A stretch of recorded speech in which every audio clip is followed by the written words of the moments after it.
warahmatullahi wabarakatuh. Salam sejahtera untuk kita semua. Yang terhormat Bapak Abdi Rahmat selaku dosen pengampu mata kuliah Nalar Kritis dan Retorika, serta teman-teman Pensos B 2018 yang saya banggakan. Pertama-tama, marilah kita panjatkan puji syukur kehadirat Tuhan Yang Maha Esa karena atas berkat rahmat-Nya kita dapat berkumpul kembali pada kesempatan kali ini. Perkenalkan, kami dari kelompok 2. Kami akan mempresentasikan pidato singkat kami yang berjudul Penanganan COVID-19 di Indonesia Belum Optimal. COVID-19. Ya, siapa sih yang tidak tahu dengan istilah COVID-19? Sebuah nama dari virus penyakit yang pertama kali muncul pada akhir tahun 2019, tepatnya di kota Wuhan, China. Virus ini cukup cepat dalam penyebarannya hingga tidak butuh waktu yang lama. Beberapa negara saat itu, termasuk Indonesia, terindikasi telah terpapar oleh virus ini. Dan tepat pada tanggal 9 Maret 2020, WHO atau Organisasi Kesehatan Dunia telah menetapkan virus COVID-19 sebagai pandemi global.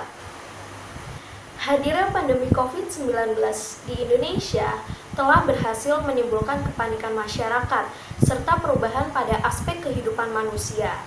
Bagaimana tidak, sejak pertama diumumkannya dua masyarakat yang positif COVID-19, pemerintah Indonesia, terutama Presiden kita Bapak Joko Widodo, saat itu langsung menetapkan berbagai kebijakan guna untuk menghambat penyebaran COVID-19.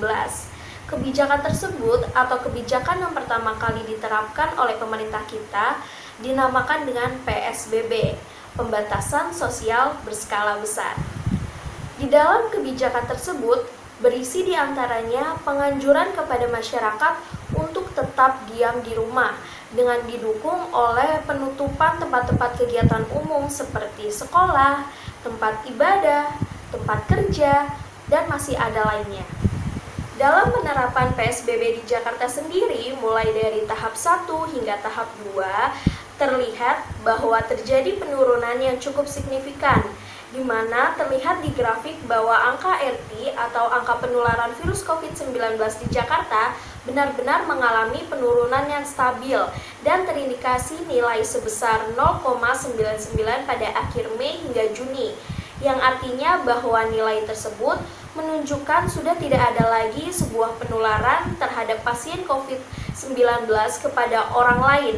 Maka dengan kata lain, wabah ini sudah bisa terkendali dan bisa menurun. Namun setelahnya pemberlakuan kebijakan PSBB yang dinilai berhasil dalam menekan penyebaran COVID-19, pemerintah selanjutnya mulai menerapkan pelonggaran PSBB dengan menerapkan protokol new normal.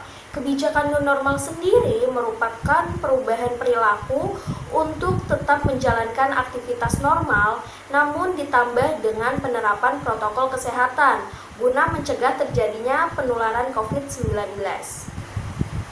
Segala aktivitas seperti ibadah, sosial, dan yang utama adalah ekonomi mulai dipersiapkan untuk tetap produktif di tengah situasi pandemi COVID-19. Akan tetapi, penerapan new normal di tengah-tengah masyarakat Indonesia yang belum siap hanya menghasilkan peningkatan angka COVID-19. Penyebaran COVID mulai meningkat kembali dan akhirnya pemerintah memberlakukan kebijakan baru lagi yang dinamakan PPKM, Pemberlakuan Pembatasan Kegiatan Masyarakat. PPKM ini berlangsung di beberapa wilayah yang menjadi titik penyebaran infeksi COVID-19. PPKM yang diberlakukan sejauh ini memiliki beberapa macam, yaitu PPKM Jilid 1 dan 2, lalu PPKM Mikro, dan PPKM Darurat yang sampai saat ini sedang berjalan. Dari program PPKM sendiri, nyatanya banyak menimbulkan masalah. Misalnya perekonomian yang semakin melemah karena pembatasan ketat jam operasional bagi para pelaku usaha, lalu mulai munculnya ketidakpercayaan masyarakat terhadap pemerintah dalam menangani COVID-19, dan masyarakat kelas bawah yang semakin terdesak perekonomiannya. Terhitung sudah sejak diumumkannya 2 pasien COVID-19 di Indonesia pada tanggal 2 Maret 2020 hingga saat ini, kurang lebih sudah 1,5 tahun lamanya kita hidup dalam kondisi pandemi seperti ini. Namun penanganan yang kendatinya diterapkan untuk menghentikan penyebaran COVID-19 nyatanya tidak berjalan secara optimal. Hal tersebut dapat terlihat dari yang pertama, makin meningkatnya penyebaran COVID-19 di Indonesia. Yang kedua, melemahnya aktivitas perekonomian. Dan yang ketiga, mulai timbul perubahan sikap pada masyarakat. Yang pertama yaitu makin meningkatnya penyebaran COVID-19. Berdasarkan web resmi corona.jakarta.go.id, terkonfirmasi kasus COVID-19 nasional per 16 Juli 2021 yaitu sebesar 2.780.803 kasus positif, dengan jumlah kasus kematian yaitu sebesar 71.397 jiwa. Angka ini cukup menunjukkan bahwa penanganan COVID-19 di Indonesia selama ini belum berjalan secara optimal. Selain itu, peningkatan penyebaran COVID-19 ini dapat kita buktikan juga dari banyaknya pasien COVID-19 yang dirawat di rumah sakit ataupun di tempat-tempat lain yang dikhususkan untuk menangani pasien yang terpapar COVID-19. Saat ini banyak sekali fenomena-fenomena ataupun berita yang menyiarkan bahwa hampir seluruh rumah sakit rujukan COVID-19 penuh.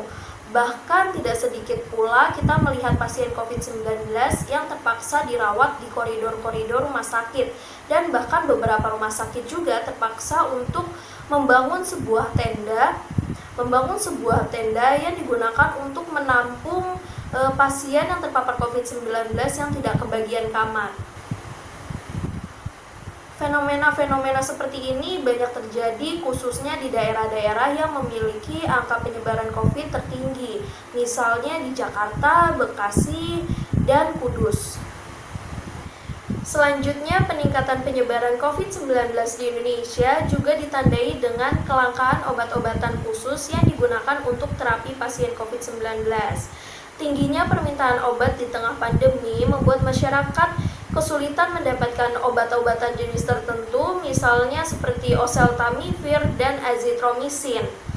Nah, jikapun ada, harganya pun malah semakin naik menjadi berkali-kali lipat.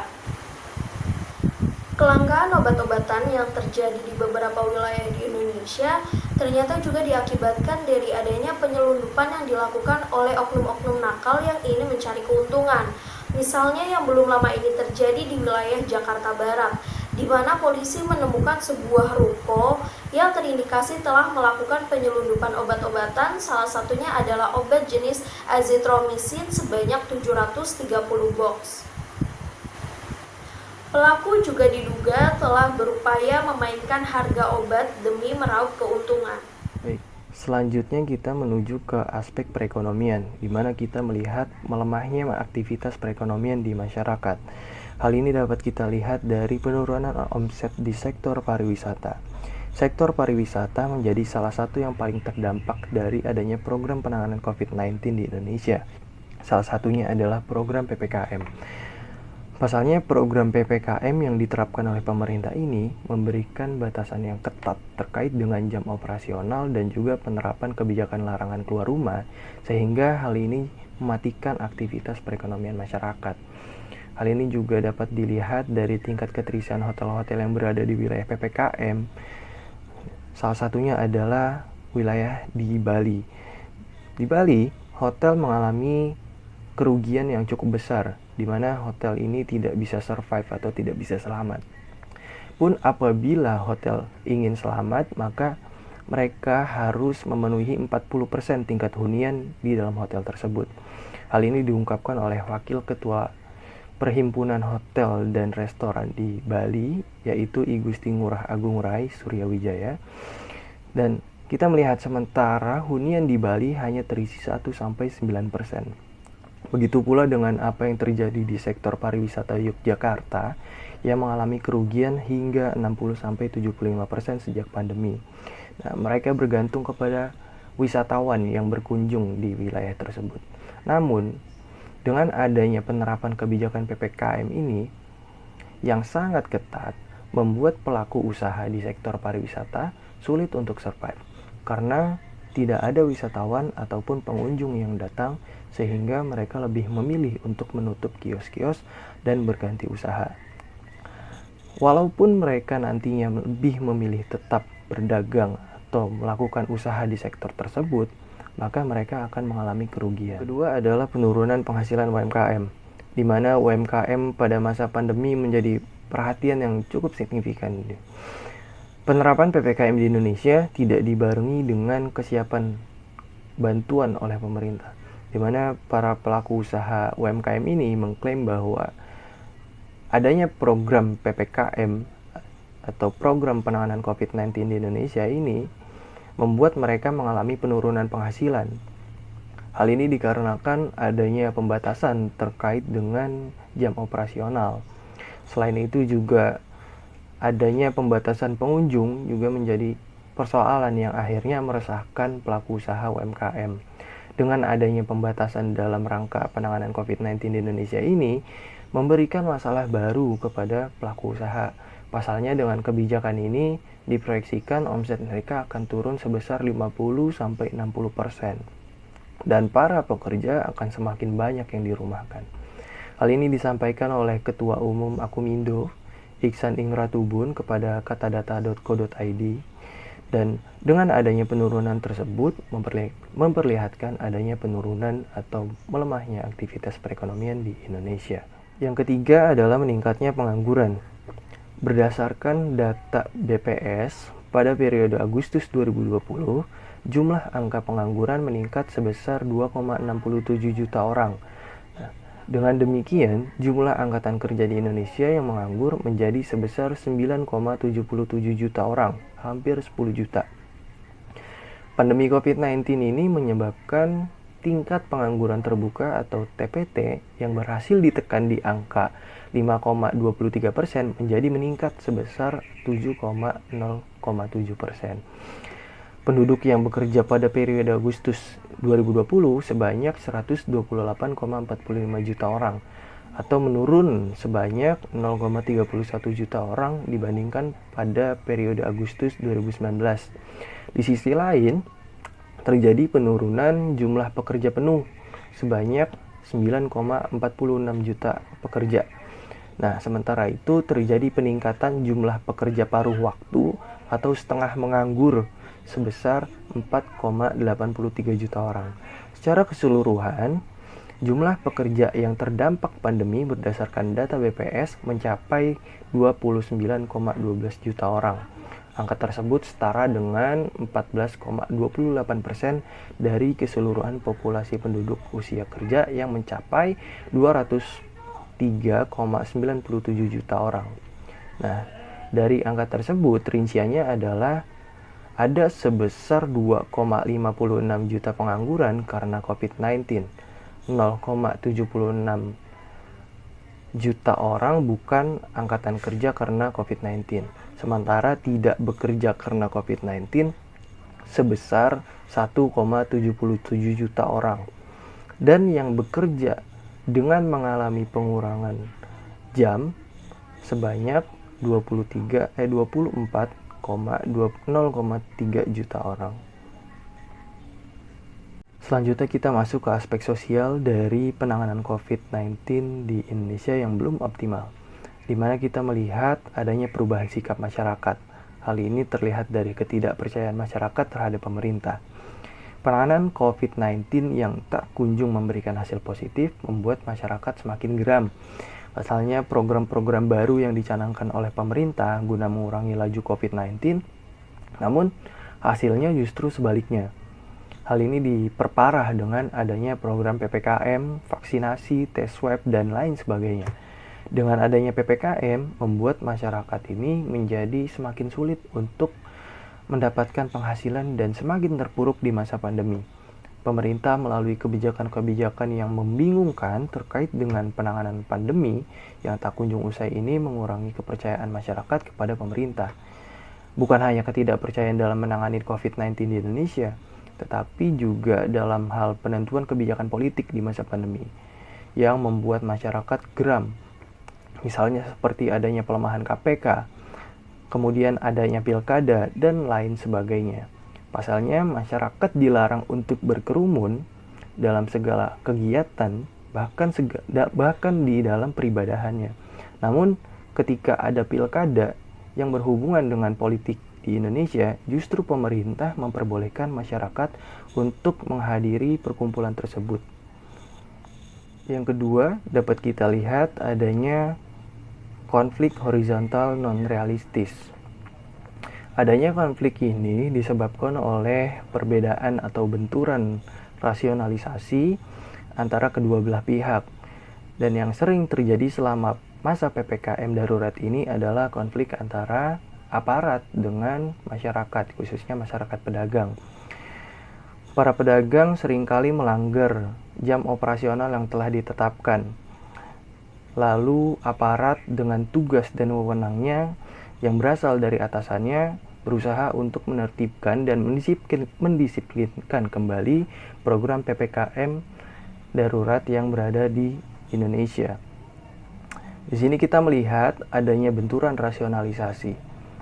Aparat bertindak secara rasio instrumental, di mana mereka bertindak seefisien mungkin dan seefektif mungkin untuk menertibkan program PPKM di Indonesia. Sementara kita melihat di lain sisi masyarakat atau para pedagang bertindak secara rasio afektif, di mana mereka bertindak secara demikian demi memenuhi kebutuhan hidup, melingkupi keluarganya, misalnya seperti ada kakeknya, neneknya, orang tuanya, anak, dan istrinya. Dari situ kita melihat adanya benturan rasionalisasi. Jadi aparat bertindak secara rasio instrumental, sementara masyarakat atau pedagang bertindak secara rasio afektif. Apabila keduanya dihubungkan atau digabungkan, maka terjadi konflik yang didasarkan pada kepentingan. Lalu yang ketiga dapat kita lihat yaitu meluasnya penyimpangan situasional. Secara sosiologis, penyimpangan situasional merupakan pelanggaran-pelanggaran aturan sosial yang telah ditetapkan. Mereka melakukan penyimpangan tersebut akibat dari desakan-desakan dalam situasi tertentu. Nah, pada masa PPKM atau dalam konteks PPKM darurat di Indonesia, seringkali dapat kita lihat banyaknya penyimpangan ini terjadi atau dilakukan oleh para pekerja harian. Para pekerja harian melakukan penyimpangan tersebut, sebenarnya mereka tahu apa yang dilakukan. Mereka tahu bahwa tujuan dari PPKM darurat ini adalah untuk penanganan COVID-19 di Indonesia agar tidak menyebar dan bertambah banyak. Namun di lain sisi, atas program PPKM ini yang tidak memberikan bantuan kepada masyarakat, yang akhirnya memberikan desakan kepada masyarakat untuk melakukan sesuatu, yang akhirnya mereka berdagang atau mencari usaha di luar jam operasional yang telah ditetapkan oleh pemerintah. Hal ini dikarenakan mereka tidak punya pilihan lain. Karena apabila mereka tidak bisa bekerja atau mereka tidak bekerja, maka keluarganya tidak dapat dihidupi. Maka dari itu, pelanggaran atau penyimpangan situasional ini seringkali dilakukan oleh para masyarakat. Hal ini atas dasar rasionalisasi atau pilihan rasional dari masyarakat itu sendiri yang lebih mementingkan kebutuhan ekonomi atau kebutuhan sehari-hari untuk makan, minum, mandi, dan lain sebagainya dibandingkan dengan kepentingan kesehatannya. Sehingga apa yang dilakukan oleh masyarakat merupakan sebuah pilihan rasional dari program-program yang dicanangkan oleh pemerintah untuk survive di masa pandemi ini. Seperti itu. Pemerintah sudah seharusnya memberikan langkah konkret terhadap masyarakat. Meningkatnya angka COVID-19 di Indonesia seharusnya dibarengi dengan kesigapsiagaan fasilitas kesehatan agar penanganan COVID-19 dapat diminimalisir. Salah satunya misal dengan mengadakan program vaksinasi gratis dan program konsultasi kesehatan seperti penggunaan Halodoc di aplikasi media sosial. Selain itu, untuk mengatasi dampak penyebaran ini, pemerintah sudah selayaknya memberikan program bantuan kepada masyarakat. Program tersebut baik dalam bentuk tunai maupun non-tunai, seperti sembako dan lapangan pekerjaan. Program ini ditujukan untuk membangkitkan aktivitas perekonomian masyarakat di masa pandemi agar tidak memperparah kondisi yang terjadi. Dengan gencarnya program-program yang sudah ditawarkan di atas dan dengan eksekusi yang penuh tanggung jawab dari pemerintah maupun dari masyarakat, maka akan mengembalikan kepercayaan masyarakat terhadap pemerintah dan mengurangi adanya konflik horizontal di masyarakat. Dikarenakan fasilitas kesehatan dan jaminan kesejahteraan masyarakat di masa pandemi ini sudah terpenuhi. Hadirnya pandemi COVID-19 telah banyak membawa perubahan terhadap dunia dan berbagai tantangan yang tidak pernah terbayangkan sebelumnya. Di Indonesia, COVID-19 telah berhasil mengubah seluruh aspek yang ada di masyarakat. Hal tersebut terjadi akibat dari adanya kebijakan dan program pemerintah dalam menghambat penyebaran COVID-19 yang belum masif. Seperti misalnya adanya kebijakan PSBB dan PPKM. Akan tetapi, kebijakan-kebijakan tersebut dinilai belum maksimal. Hal tersebut dapat dilihat dari tingginya peningkatan penyebaran COVID-19 setiap harinya. Selain itu, melemahnya tingkat perekonomian dan perubahan sikap yang terjadi pada masyarakat.